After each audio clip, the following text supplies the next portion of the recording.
Anyway, the Prime Minister is in Cyprus this morning, the final stop on his three-day trip to the United Arab Emirates, Saudi Arabia and Cyprus today. Well, this actually marks his 15th overseas trip since becoming Prime Minister in July.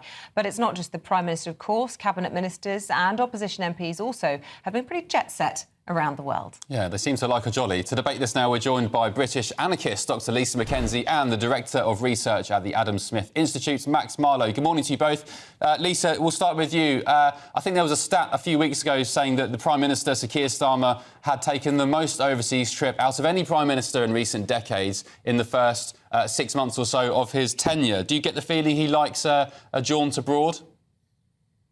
I think it's more than a jaunt abroad. Apparently, he's spent over 6 weeks away from the country since July. I think he definitely likes grandstanding on the international stage, and I think that is because he's not always welcome on the national stage. He's choosing his audience, which is not the British public, unfortunately. There's always two schools of thought, though, isn't there? Because, yes, a lot of PMs like to, as you say, grandstand on the international stage, but it also leaves a goal open at home and often can undermine your position there. So it is also risky. But is it not the case, Max Marlow, that actually we're living in a particularly globally insecure world? We also know that financially we need to improve our trade links at the moment. And actually what he could be doing is trying to not only improve growth, drum up business, but to shore up a bit of stability in a difficult time. Exactly what he's doing, and I think it's really important that he shows leadership here. We're seeing, unfortunately, the EU is too busy holding itself at home. They're dealing with their crises by being sat in their capitals, discussing around roundtables, whereas the Prime Minister seems to be jet-setting, which I think is okay, given the ginormous crisis the world finds itself in. You know, a coup in South Korea, or coup attempt in South Korea, the fall of Syria and the slow collapse of the evil axis in the Middle East, and also going to New York and DC to try and speak to the new administrations. I think that's really important work, and I don't think we should be bashing him as such. I mean, there are huge issues at home that do need leadership and do need to be dealt with. But as Parliament winds up towards the end of the year, I think it's good that he's out and about and showing a bit of British leadership. But Max, I don't think old Derek or Doris in their flats shivering to near death by Labour's own research anyway care about the coup in South Korea. No. I think it's a good thing that we have politicians in place to deal with. Good for who, though? Statecraft, and I think statecraft is really important. Lisa, good for who? Good for the farmers? Good for the pensioners who are struggling to put the heating on? Who? No. Who's it good for? It's not. In the first 6 months of any government, what they should be doing is reassuring the people at home. They should be making people at home feel like they are safe, they are in different hands. The big message from Labour was change. And what they seem to do is, I think this government in particular, is they don't like the British public. They don't spend that much time with us. You know, we don't have a lot of, visits in the high visors and the hard hats that perhaps some of the politicians have done. Starmer specifically hides from the British public, and that's not me just sort of making a negative comment about Starmer. It's about the way that he is telling the story of the politics that he has to the British public. And the story that he's telling is, number one, he doesn't want to spend any time with them. He's not interested in them that much. And he sees his position as this sort of more global leader. And that doesn't connect with the ordinary people on the street. Well, to be fair, the same criticism has been levelled at Kemi Badenoch, that she hasn't been rubbing shoulders with the populace too much either. And she was just in Washington last week. Nigel Farage gets it as well. He's been hobnobbing, hasn't he, down in Florida as well. So I suppose it's maybe the modern politician. We're out of time. Max Marlow, Lisa Mackenzie, though. Thank you both for your contributions. Welcome back. We're joined now by the Shadow Home Secretary, Chris Philp, who joined us live from Westminster. A very good morning to you. We've been quoting you all morning, casting aspersions on this announcement from the government about their deal with Germany to try and smash the gangs. It was news to me, actually, that because we are outside the EU, it's actually not even illegal for Germany to it's not illegal, technically, to facilitate people smuggling if people are leaving Germany to come to this country. So that seems an obvious thing for us to tighten up on, or the Germans. Good morning. Well, look, it's something we've been working on, I know, in government, which is obviously now borne fruit. But it's a bit of a cheek of the Labour government to be crowing about this when they are the ones who actually voted against life sentences for people smugglers when they were in opposition. We tabled a law, the Nationality and Borders Act, giving life sentences for people smuggling, and Yvette Cooper and the Labour Party voted against it. The other thing worth saying is it would be naive, to be honest, to think that this is going to solve the migrant and small boat crisis, because as the National Crime Agency themselves have said, you need a deterrent to stop people crossing the channel. Law enforcement alone is not enough. Now, we had a deterrent, the Rwanda scheme, and the Labour government cancelled it before it had even started. It was due to start, the first flight was due to take off in late July. They cancelled it. We now have no deterrent. And as a consequence, small boat crossings since the election are 18% higher than the same period last year, which shows that this Labour government is failing on migration because they cancelled the deterrent, which we know would have worked. And we know it would have worked not just because the National Crime Agency have said that, but also Australia did something similar about 10 years ago when they had a small boat crisis.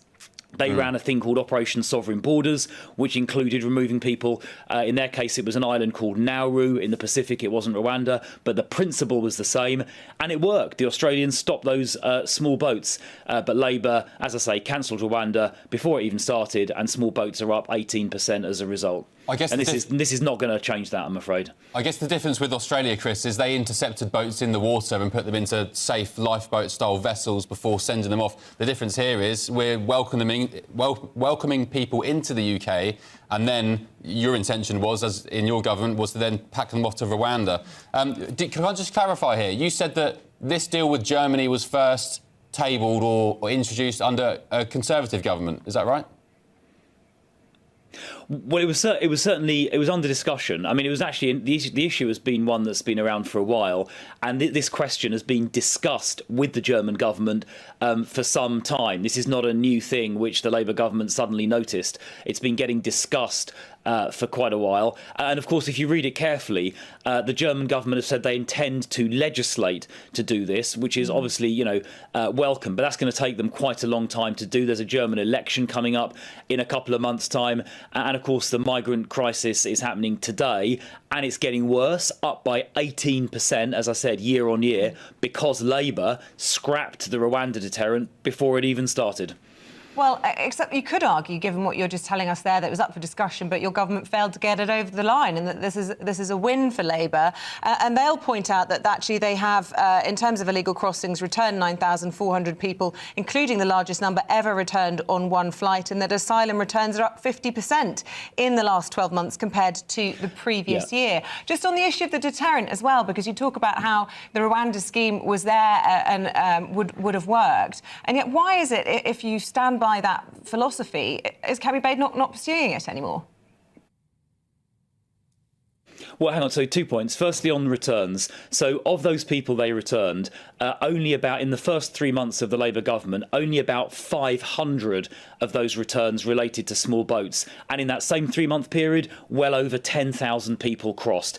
And in fact, that number of small boat returns in the first 3 months of a Labour government was actually down on the last 3 months of the last Conservative government. So they have nothing at all to crow about there. On the question of the Rwanda deterrent, so Kemi and I are of one mind. We both agree that we need a deterrent-style scheme. I've called on the government to restore the Rwanda scheme immediately because their approach is clearly not working. Small boats are going up. Now, unfortunately, it's going to be 4.5 years before there's a general election, and who knows if the Rwandan government are still going to be available to do a deal in 4.5 years' time. But Kemi and I agree, if it's not Rwanda, it needs to be something very similar to Rwanda. But what we're both calling on Labour to do immediately is restore that Rwanda scheme, because the fact they cancelled it before it even started means we have no deterrent. The National Crime Agency says we need a deterrent, and boat crossings have gone up under Labour compared to last year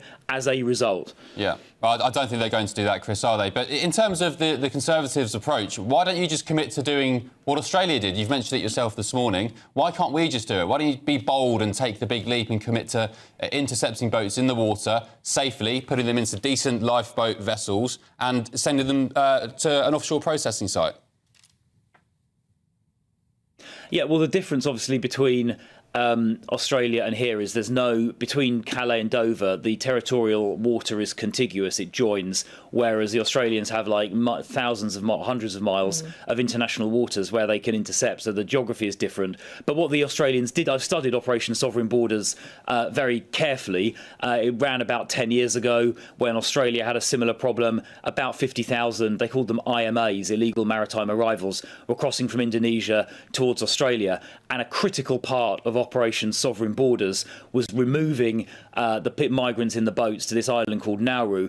And pretty quickly, the deterrent, and they did far more of that than they did of the turnarounds, and the deterrent effect of that very quickly, like within a matter of a few months, like 3 or 4 months, stopped the illegal maritime arrivals completely, because the people realised there's no point in trying to get to Australia if you just end up in Nauru. And in fact, they only had to send about 3,000, I think it was, people there before it stopped the crossings entirely. So you don't need to send 50,000 people to either Nauru or to Rwanda to stop the boats. You just do it for 2 or 3 months, and people pretty soon realise there is no point crossing the channel, and it just stops. And that is why it was such a massive mistake of the Labour government to cancel the Rwanda deterrent before it even started, because they are a weak government who are not willing to take the action necessary. OK, I just want to ask you quickly, before we let you go, about Syria. The government's pausing asylum decisions on applications for Syria for 2 reasons. One, because obviously they're not yet clear what they could possibly be returning people to. Obviously, Assad's gone, but we don't quite yet know what Jilani represents, or indeed the new administration there. But also there is this fear of terrorists and jihadists coming into this country. Do you agree with this pause, and is the right course of action? Yeah, well, I called for a pause before the government even did it yesterday. Yeah, it's quite right they've suspended asylum decisions. Germany, Austria, France, I think, have done it as well. And I called for it early yesterday, and the government then, a few hours later, did it. And of course, as soon as Syria is safe, we should be actually returning people to Syria. We should not be accommodating people here. If their home country becomes safe, we should actually be returning people. And that should happen once Syria is safe again. And on the point about returning jihadis, that is a really serious issue. There are, I think, quite a number of British people that were resident in Britain who went over to Syria to fight with jihadis. We've got to make sure they don't come back. If they're not citizens, we can simply refuse entry. But even if they are citizens, and in particular if they have dual citizenship or a basis on which they can claim dual citizenship, we can stop them returning as well, as the last Conservative government successfully did with Shamima Begum, and that survived a legal challenge in the court. So the last Conservative government took robust action, and I call on the current Labour government to do the same and make sure these jihadis do not come back here. OK, Chris Philps, Shadow Home Secretary, thank you for your time this morning. Yeah, there was a couple of lads from down my way in Sussex, a family, 3 brothers went to join al-Nusra Front in Syria. British citizens, a big headache for the government. What do we do with these people when they try and come back? A lot of the foreign fighters are still incarcerated, though, in Kurdish-controlled northern Syria, and there isn't any risk of those because the prisons haven't been emptied in the same way they have around Damascus and Aleppo. But still, let's see how things play out. I think the government's absolutely right to pause and just have a little moment of reflection before making any big decisions. Makes a change for once.